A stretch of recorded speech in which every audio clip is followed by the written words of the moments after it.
Hello everybody. Thank you very much for joining us this afternoon at this wonderful time of the day. I welcome you very much. My name is Peter Brook. I'm the chairman of the World Summit Awards. And I just wanted to say thank you very much also to the WSIS team for putting all of this on. We have, as part of the WSIS forum, a number of different kind of, let's say, rules. Please be so kind for the smooth running of this session to make sure that you mute your microphone. Okay, so I think it's very important that we can listen to each other without everybody having to listen to anybody having their microphone open. If you are on the platform, if you want to raise your hand, please use the raise hand function on the below at the subline of your Zoom participation. When you are finished talking, I will ask you to mute again your microphone so that we can transfer this as step by step and have a seamless organization. Are you happy with all of this? If yes, then let's look at what we are looking at today and what is our topic of and the reason for us joining together. The World Summit Awards has been created as the part of the Austrian initiative of the World Summit on Information Society, of which the WSIS Forum is the yearly part.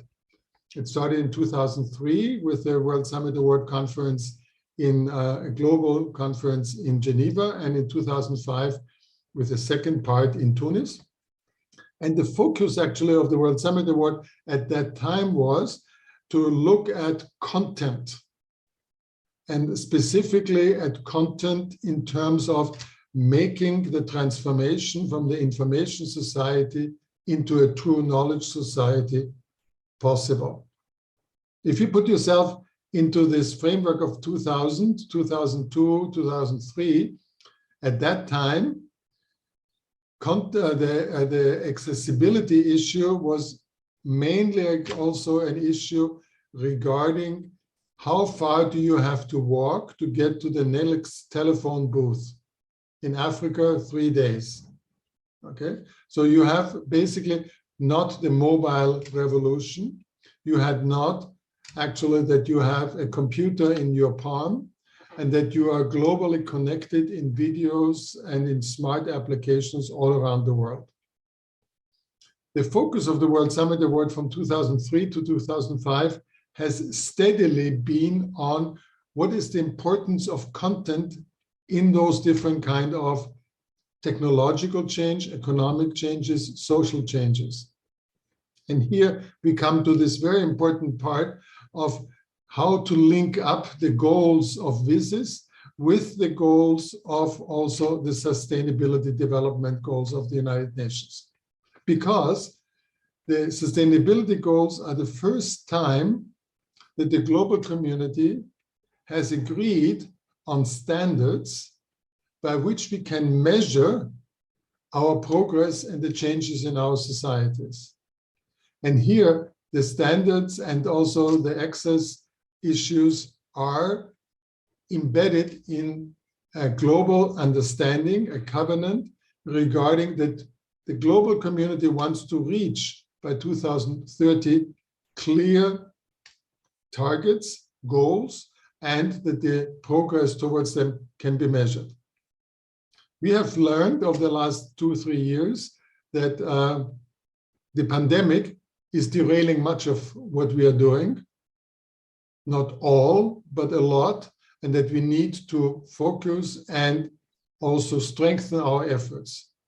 We have learned over the last 2 or 3 weeks that a war, an aggressive war, is also something which can derail us because it will affect the global economy. And if you just think about the repercussions on Africa in terms of food availability, if 2 countries, which are basically the food basket for many of those countries, from Egypt all the way to Nigeria, from Angola all the way to Mozambique, then you can imagine what the impact is. And I'm not talking about the impact in other parts of the world. So what are we looking at in terms of the World Summit Awards? We're looking at how digital technologies can be used under normal circumstances to advance both the goals of WSIS towards a knowledge society and also to achieving the Sustainable Development Goals. We have 8 categories, and today we have winners from 3 of the categories. From a category of health and well-being from 2018 with Girlythings from Pakistan, with Bonocle from Qatar in 2020 in inclusion and empowerment, and this year with the project SexBuff from Austria in the category of learning and education. And you see here, there's a real richness of content-driven applications trying to address different aspects of the accessibility paradigm. So what do we want to do? We want to learn from each other, we want to listen to each other, and we want to learn and understand of how we can better narrow the accessibility gaps. We have a global congress coming up in March 22nd to 24th, where you can see and experience more of WSA, and I want to invite you to do that. It's an online global congress, which is a unique learning journey through WSA's universe of rich best practices. Meet with interesting people, producers, designers, and developers, and also share your insight and experiences. When we look at now how we want to structure our conversation for the next 50 minutes, my suggestion is that I will ask each of the 5 speakers to our workshop to first look at what are you, and tell us, what are you currently working on? Secondly, what's your accessibility project? Just describe what it is. And then let's talk about impact. What's the impact? We have 5 minutes to do so. And I want to start with Sid Torquato, who is from Brazil and who has been with WSA now for, Sid, I think for 20 years. Is that right? Yes, Peter. Thank you very much for the invitation. Hello, everybody. Great pleasure to be here. Yes, Peter, 20 years, thank you very much. You know that how much I admire you personally and everything that you do. You're a great, mover of ideas, souls, hearts, and that really inspires me. You know that you're a great inspiration for me. Regarding accessibility, you know that I learned about accessibility, digital accessibility, in Brijuni, Croatia. A couple of days before, I had, I jumped from the pier, in a bad move and broke my neck and became quadriplegic.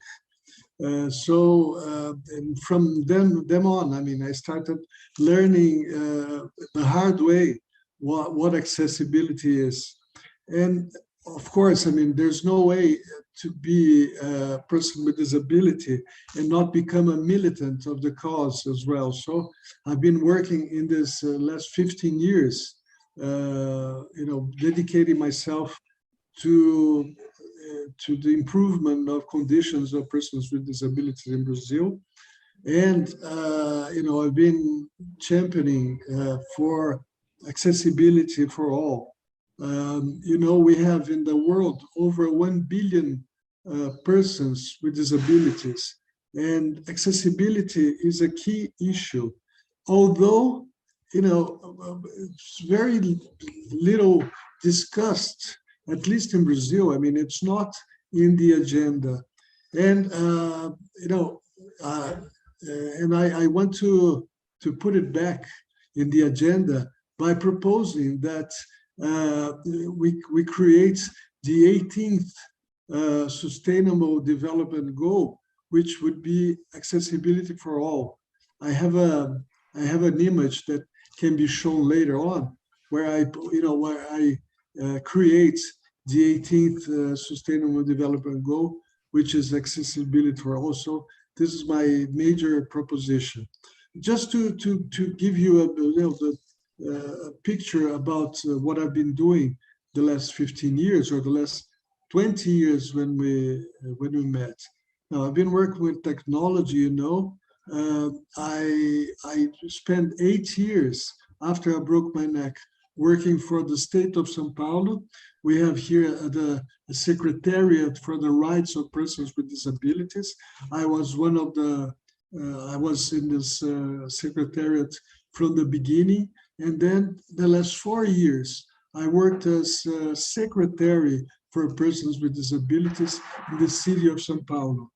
Remembering that São Paulo is one of the 5 largest capitals in the world. So, it's a very demanding task. And when I left in 2000, at the end of 2020, beginning of 2021, I was hired by a company that deals with Brazilian Sign Language. We deliver Brazilian Sign Language with video calls. I can talk about it later on a little bit more. But I'm championing again for the rights of deaf people, to be part of society, to be included, and to communicate with everybody.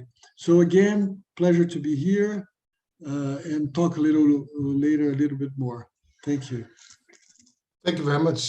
This is lovely, Sid, that you are joining us. The Brioni was a WSA grand jury conference, so it is an unlucky accident which happened, and you entered into accessibility issues in a very personal way through WSA.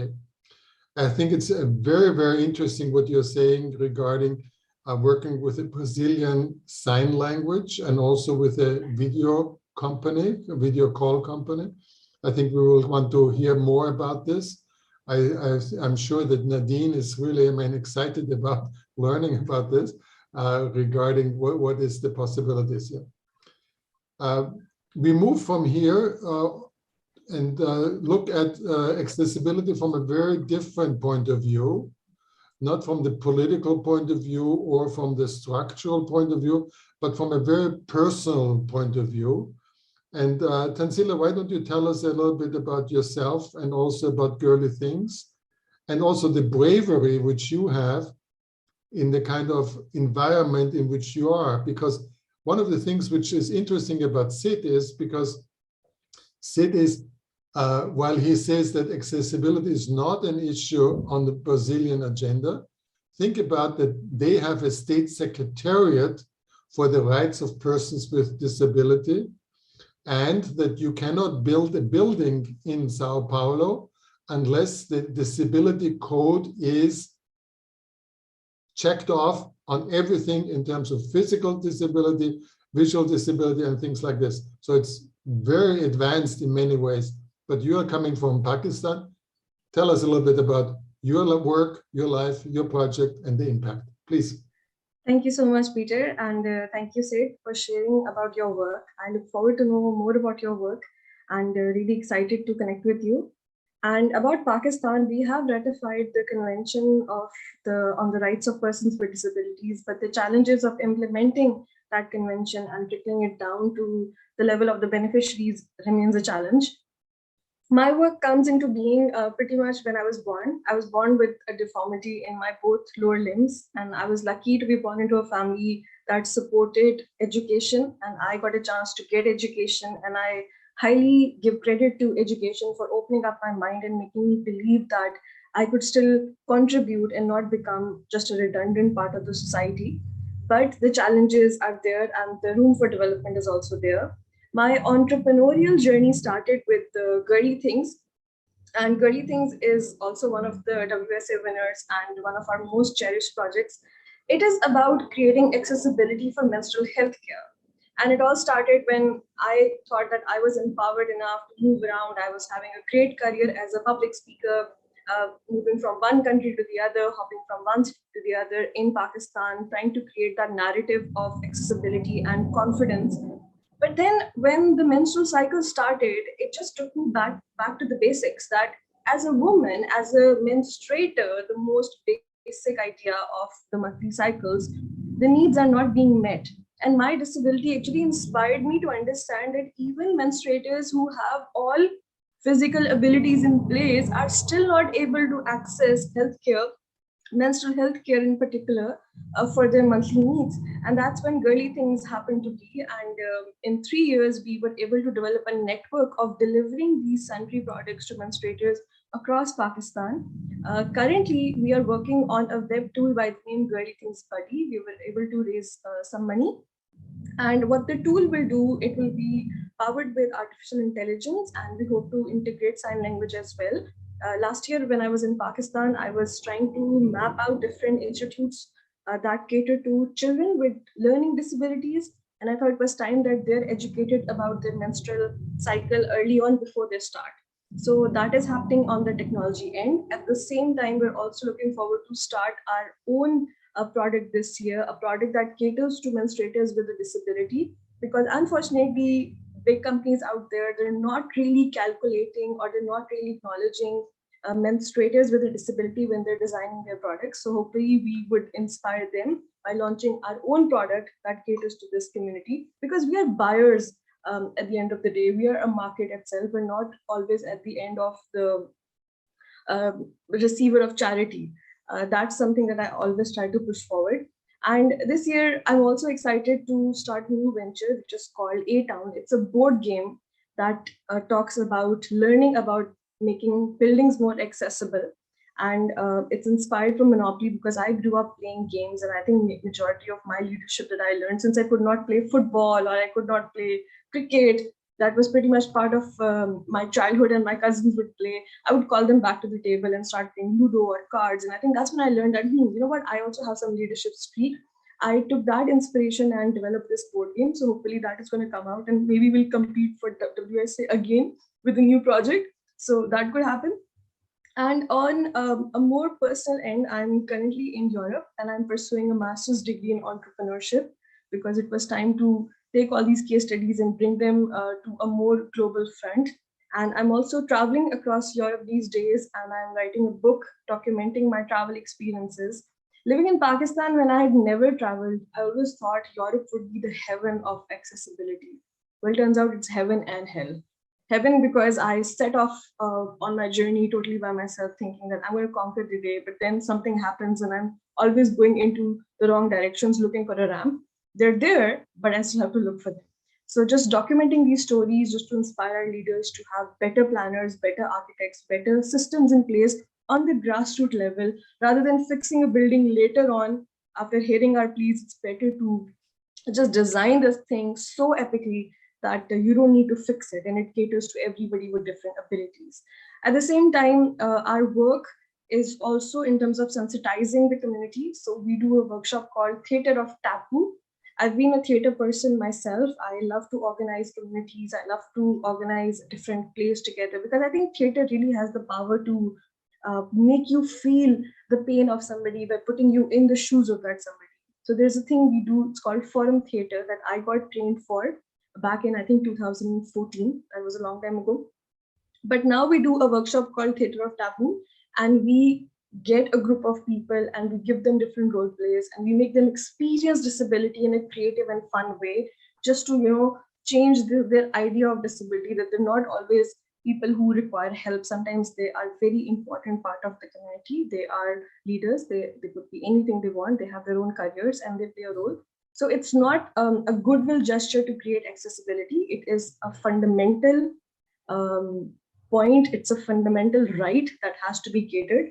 So these are some of the initiatives that we are currently working on, and hopefully this year, by the end, we will have some amazing results. Prior to all of this, since I was a public speaker, so my impact throughout the country was that going around delivering a talk that was not about motivation, but more about taking up challenges of accessibility and training young leaders to take their own initiatives has been amazing. And once I go back to Pakistan, I hope to continue my work there as well. Thank you very much. You're an excellent public speaker, and you will be even better if you keep it short. Oh, yes, and I'm done. Check that out. I'm done. Thank you very much. Tanzila, you are incredible because you enlarge the discourse of accessibility from the points which Sid was mentioning regarding rules and policies to the issue of cultural taboos, and also the necessity to look at a narrative of accessibility, and also to address issues which are usually kept very much undercover, like, for instance, menstrual health care. There are very few people in very few places around the world who can openly and also empathetically talk about this and make this an issue of really making a change, because this is on the most intimate and personal level, while what Sid is talking about is very much on the state and the government level. Okay, so that is very, very important. I think it's great. We move from you, who were originally in Pakistan, to Ramy, who was originally in Qatar, and he was so lovely to get up early in the morning in California. But you look bright and bushy-eyed. Ramy, tell us about what are you currently working on? What's the accessibility project, and what is the impact? Take 5 minutes, please. All right. Thank you so much, Peter. My name is Ramy Soliman. I'm originally from Egypt, living in Doha, Qatar, and I'm the co-founder of a company called Bonocle. At Bonocle, we work on a Braille entertainment platform for blind people, and we allow them to get Braille access to applications on their smartphones or tablets. And we built these applications ourselves, and they're under 3 different categories. So we have applications in education, where they can learn Braille, they can practice spelling. We have games as well, where we're not only creating like card games and board games, but we're also working on games where they control like a robotic guide dog and fight aliens, or they can fly through checkpoints, or they can get through an obstacle course. And lastly, our productivity apps provide applications that really benefit from our 2D navigation feature. And it allows our users to measure things, navigate Excel sheets, or they can read even entire books. We started Bonocle back in university when my co-founder broke his hand, and he had to join the special needs center in order to get support writing his exams and everything. And being friends, we just spent a lot of time at the center, and we started talking to a few blind students that used to go to the center. And it was our first time interacting with a blind person. And 2 things shocked us with this experience. The first was, in our 21-year-old lives, we had never interacted with a blind person. Where were they? Like, why weren't they in our classrooms? Why weren't they in regular workplaces? And the second thing was, while we complained about how much studying we had to do, their complaints were how hard it was for them to get access to their study material. And being engineers by training, our instinct is to always solve problems. So this was definitely a deserving problem, and we've been working on Bonocle ever since. Where we see our impact is definitely in bringing back Braille, kind of like putting a new kind of life back into Braille accessibility. We want to provide students, for example, trying to learn Braille with an incentive to help them get access to Braille, not just to read simple content, but they can also use it to play games. They can use it to get different kind of access to different applications that they can use on a daily basis. That's just a very short brief about who I am and what we do at Bonocle. Thank you very much. That was wonderful. I think that what you said is very, very critical to our entire endeavor. And that is you talked about for 20 years in your life, you have never met a blind person. Okay, so it's the invisibility of, for instance, disabilities, and that to change that and to make it visible, and to make it visible in such a way that everybody knows that everyone benefits if we live in an inclusive society. That is something which is really critical, you know, because our humanity depends on the inclusivity. And that is a wonderful transition to Nadine. Nadine is a trainer. She works with Equilicent. And Nadine, you have 10 minutes because you need translation for telling your story, or 7 minutes, please. So you need some time. Take your time, Nadine, please.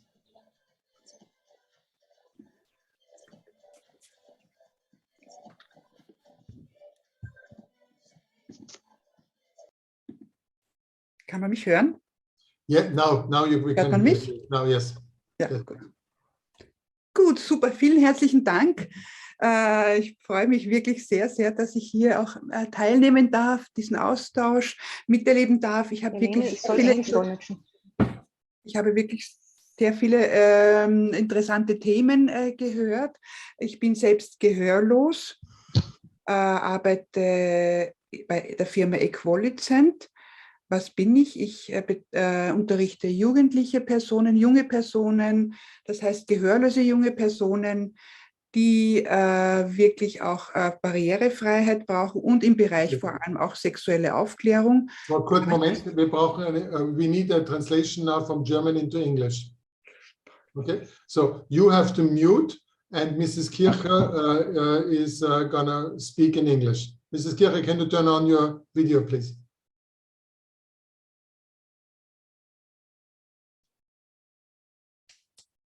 Mrs. Kirchler, we cannot hear you or see you. Einen Moment noch.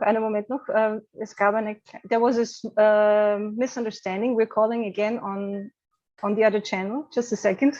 We're very sorry. That's okay.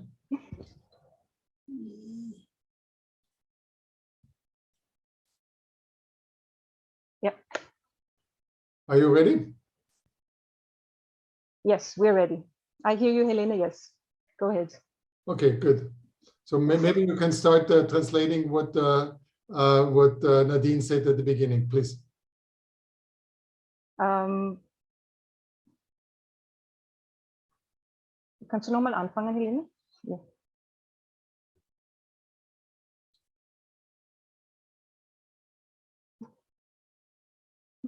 We have a small problem because we're in 2 channels. Very sorry.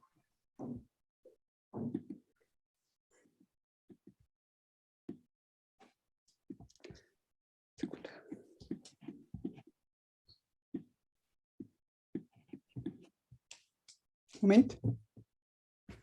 1 second.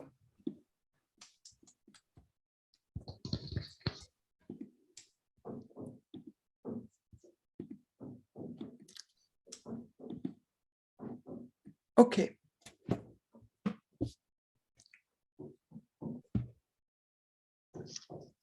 Also ich unterrichte im täglichen Bereich mit gehörlosen jungen Personen. I'm teaching young auch jungen people Erwachsenen and young adults.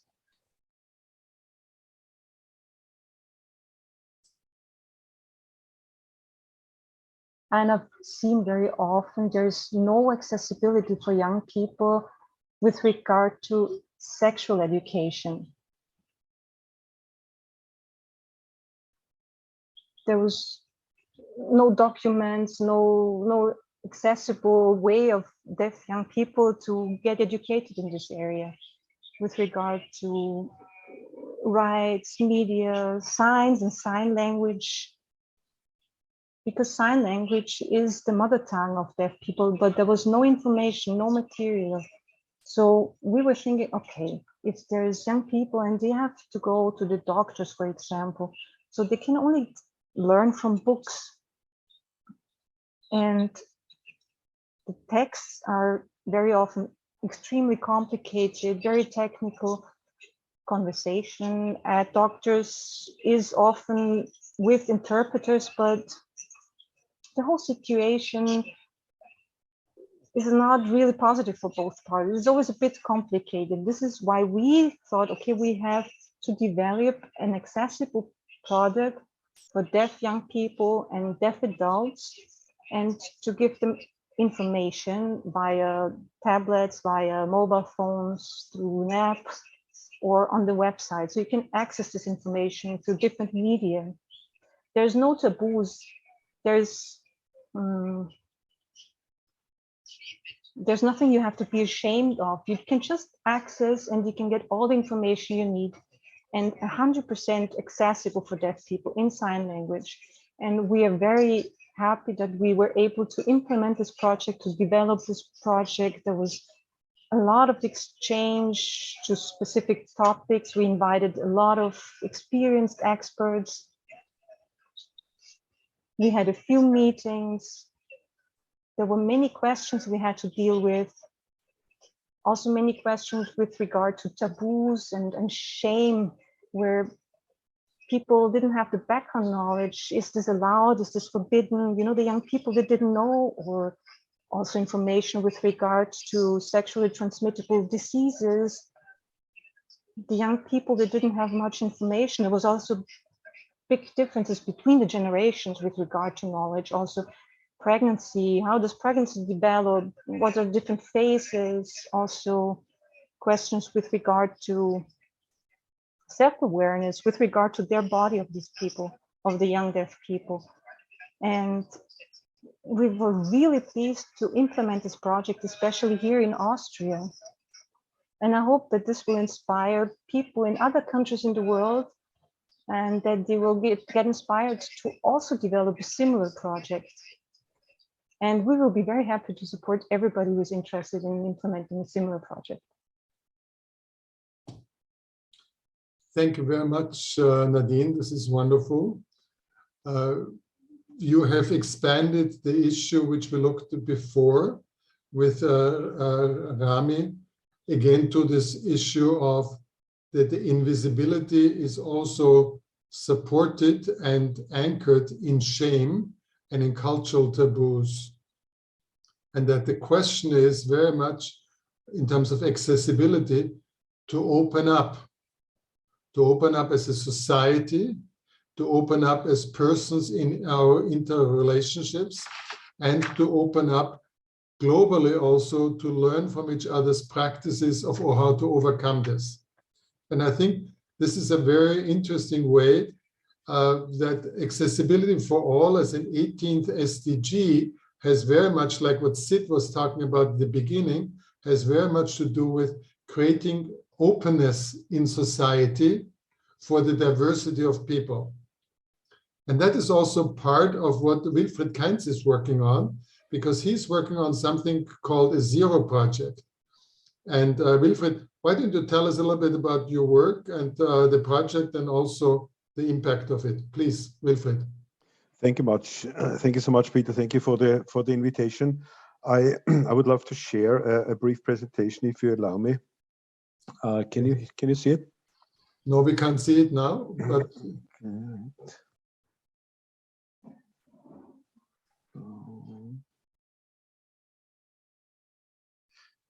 now you should see it, right? it's coming on, yes. Okay, very good. So it's a Zero Project. What does it stand for? Zero stands for Zero Barrier. It's an initiative from a private foundation, from the Essel family. It's based in Vienna. And the Zero Project finds and shares solutions that improve the daily lives and legal rights of all persons with disabilities. So how do we do this? We do research along the four main topics of the convention. As you know, there's the convention, UN Convention on the Rights of Persons with Disability from 2005. And there are four main topics. The four topics are education, employment, accessibility, and independent living and political participation. And recently we have added a fifth category, which we get nominations from each year, which is ICT, Information and Communication Technology, because this is a very dynamic field, and just what Ramy was explaining, it's just mind-boggling what's happening out there in orientation system, in supportive technology, in assistive technology. And so we thought it's a good idea to include in each call of the four topics also information and communication technology. And each year we take one of the topics. We just concluded accessibility. Thanks to WSA and thanks to Nora and Cordian, we use the same nomination platform. And usually we get between 400 and 500 nominations. And then working with the crowd intelligence of roughly 6,000 people, we can trickle it down to about 70 or 80 awardees, which we then invite for a 3-day conference. We took the risk this year after virtual conference in 2021 to have a hybrid conference this year. And well, instead of the 800 guests physically from almost 100 countries, what we had before the pandemic, we had roughly 400 at the UN in Vienna. And we could stream the conference from 3 different locations. And what really made us proud is that we had more than 10,000 viewers on YouTube, which is quite good for a topic which unfortunately it doesn't find almost no media interest in. This is really almost sidelined by society. So this is why we are so grateful to bring it up, because it's definitely not only one of the sustainable development goals, but as Peter, as you said, it's really an inclusive society is what we have to aim for.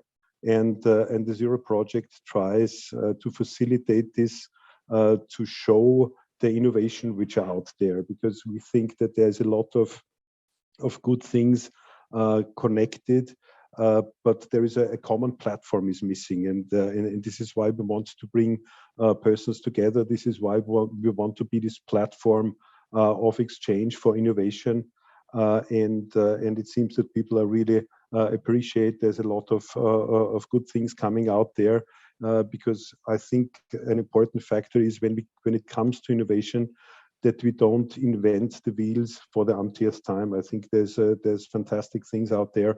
Let's get connected. Let's not invent the orientation system number 125, but let's see how we can really bring different things together. And this is what we work for and we aim for. Of course, the whole research is for free.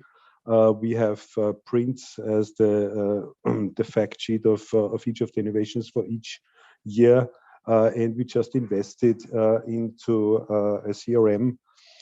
So we have an electronic database where you can do a search on different topics, on regions, on more than 120 criteria in order to get access to these topics, to get access to solutions which are already out there.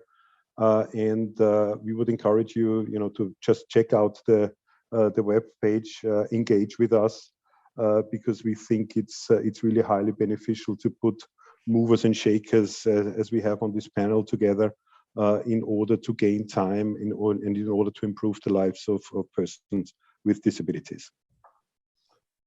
Thank you very much, Wilfried Kainz, for this presentation, and for everybody who is in the call. I mean, WSA is a global leader in terms of how to find out best practices, and also how to have a very transparent and open jury process. And thank you also, Wilfried, that you and the Essl Foundation use our software and our tools to do that, and also to have a very good professional practice on this. I think that when we have another 15 minutes to talk. I think we should talk about the various different points of view, very much action-oriented. And I see basically now 3 areas of action. One is the proposal and the suggestion from Sid to look at the 18th SDG, accessibility for all, and to how to follow up on this. The second one has very much to do with what do we need to do with breaking cultural taboos and create more visibility. That's the second issue. And the third action issue, which I think is very important, is the issue which you, Wilfried, has now looked at in terms of how to not to repeat and reinvent everything which has been already done, but to build on it. In WSA, we have a term for this, because how WSA works as a global community in 184 countries is basically what we call social franchising. Okay, so maybe we can follow up on this, and I work very much on data and big data and data intelligence and AI and artificial intelligence and things like this. So one of the things which we look there is also what are licensing agreements in order to advance this. So maybe we can talk and with the Esler Foundation later on, I mean offline on this, but basically for us now in this workshop, which is part of the WSIS forum, we can basically possibly, I mean, look at this as results. And I would ask Katharina Weber, who has helped so much in setting this up together with Nora Woloch, to basically take these points down. And then that I will follow up as a result of our workshop, so that you know that it's not just 35 people sitting here, global, I mean, online together, but there's a clear outcome and an output. Can I just have anybody wishing to talk on this, raise your hand? So 3 issues. One is accessibility for all, how to open up society, break cultural taboos, create more visibility. And thirdly, how to create a better learning space so that we are not repeating these things. I can see that the first person to speak is Tanzila, then it's Sid, and then it's Ramy. Please, Tanzila, please. I think these 3 points are very much valid and timely needed. I'd like to comment on the second point, that is breaking cultural taboos. Since we've been involved in certain projects, one particular thing that I have really been proposing is about PR that should make sure that all the campaigns and media related projects are happening should also have the subject of inclusion, especially for people with disabilities as well. And this inspiration came from one of our own project, which was called Fruit Chart. It was a comedy film on disability that was very well received in Pakistan. And based on that impact, we're also trying to reach out to many fashion brands and many media platforms, OTT platforms, to start the conversation of disability in a more empowered fashion and not in a charitable way. So this is one direction that we're taking, because media is very, very powerful, and the pandemic has taught us the power of OTT platforms. So this would be one direction that I would like to propose. Thank you very much, Tanzila. I think that's very good. I'll put you down as basically a group, let's say a knowledge leader, initiative leader on the second point. That's very helpful. And I think that we need to see how we can also make us this from these action points which are relevant to the visits and to the UNESCO and ITU. Sid, please. Yes, please, could you please share the picture I sent, regarding the sustainable goals? I sent a picture that I would like. You send it by email or by what? No, I sent it to Sarah. You have it there. We were sharing it before. Nora, anyway. Nora, do you have the I don't see it in the chat. Well, it is, I sent it in the chat in the very beginning. It was there. I mean, it's been shown. Anyway, I would like to congratulate my colleagues here, the speakers. And actually, I would like to make contact with all of you after this seminar. We have a lot to share with everyone. I'd like very much what Wilfried said about Project Zero. Count on me in Brazil to forward this with the countries that speak Portuguese. Well, this is the picture of the sustainable goals with the 18th goal, which would be accessibility for all. If you mention it to people involved in the process, they'll say, no, accessibility is in the between the lines of a couple of goals, but it's not enough, as I said. The lack of accessibility impacts over 1 billion people in the world, especially in the poorest countries and developing countries. The impact is terrible. You don't see in many cases persons with disabilities, in everyday life, because they're hidden in their places. They can't get out of their houses because of the lack of accessible transportation and other facilities. So, I mean, it's a key issue. There will not be, the world will not be sustainable if it's not accessible before. Let's join this idea of creating the 18th goal and, really put accessibility in the global agenda. Peter, things related to persons with disabilities somehow are always hidden. People don't like to talk about it. I don't know why. I mean, I haven't figured it out in these 15 years that I've been, dealing with it. So, this is the way, this is my proposition to really advance the cause of accessibility in the world. Thank you very much, Sid. This is great. When people say, yes, accessibility is in between the lines of the 17 goals, they tell you, don't worry, you will be kept hidden.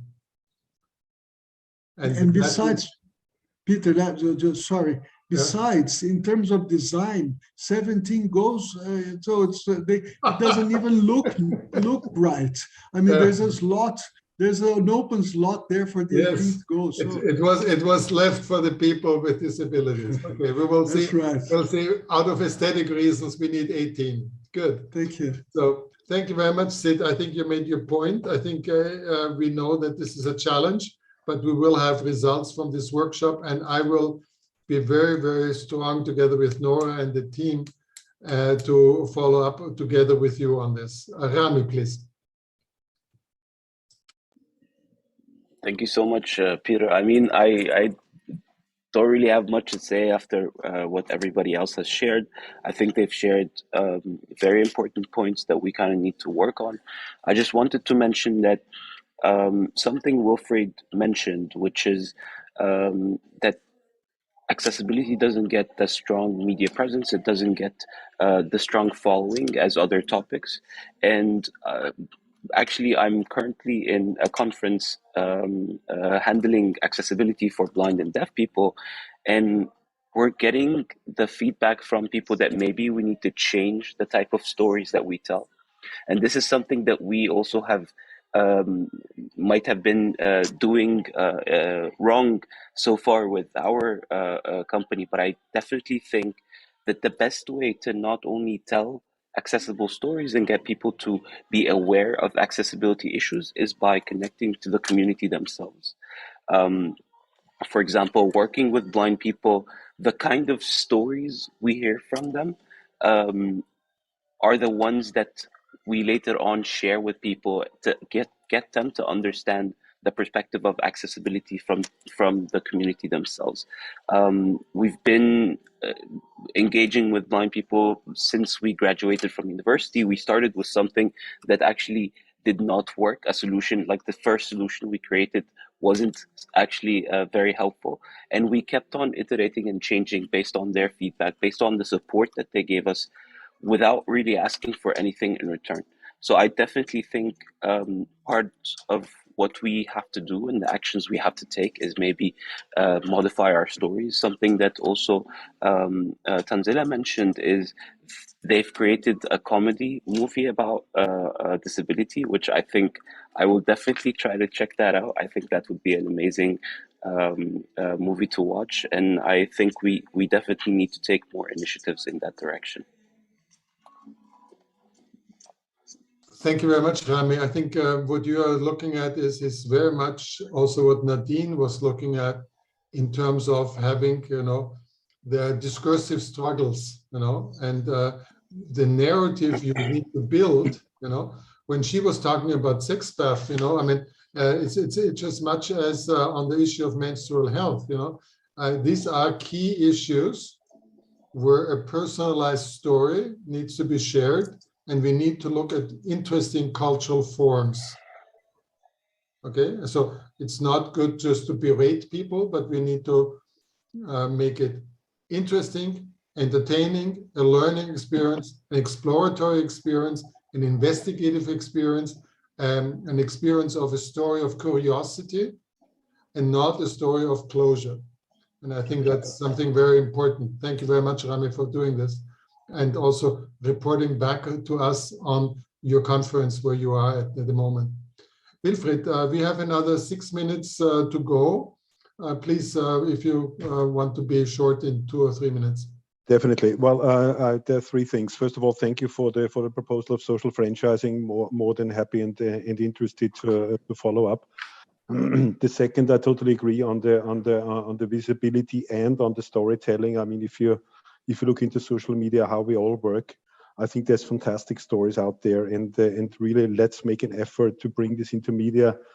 Talking about theater and visibility, the last thing I remember the disability topic came is a play called Children of a Lesser God, and I think this is like 25 years ago. So I mean, there's definitely a call for action, and I'm always an optimist, and I see the glass half full, and just having this call makes me happy. I mean, there's fantastic captions, there is sign language, live sign language interpretation. This has not been a standard 2 years ago. It's now, and now it is. And so I think we're looking for a bright future, and let's take our efforts together to make it happen. Thank you very much, Wilfried. So I want to give the last word for another 3 minutes to Nadine. Nadine, please.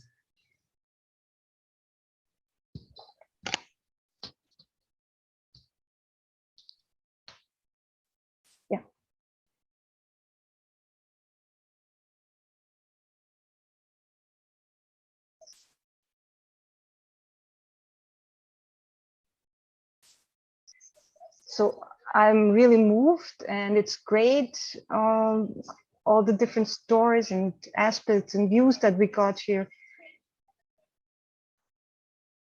And this is not only relevant for our society, for the people with disabilities, but for the society in general. And for me, it's very impressive, this diversity we see here. Everybody's human, and we really have to be open. We have to fight for diversity. And we have to, stand up for our diversity and differences, and have to make society more open.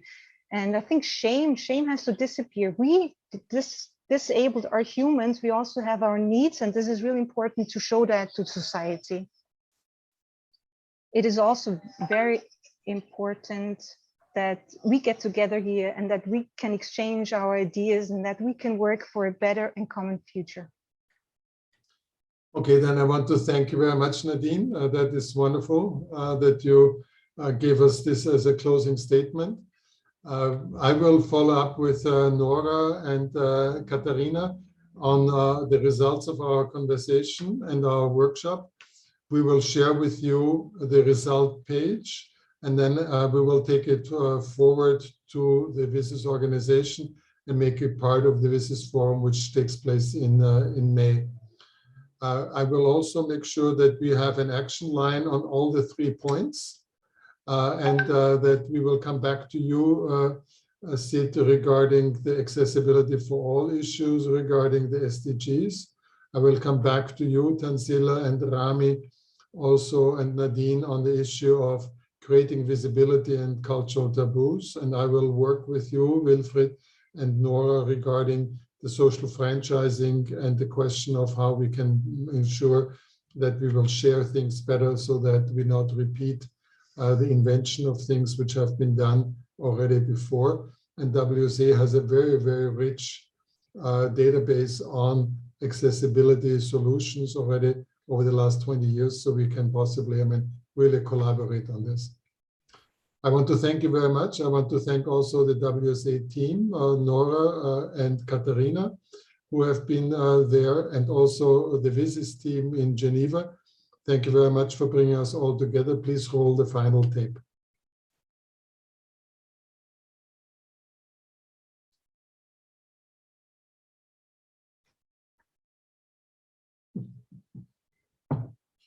Okay, do we have a final tape?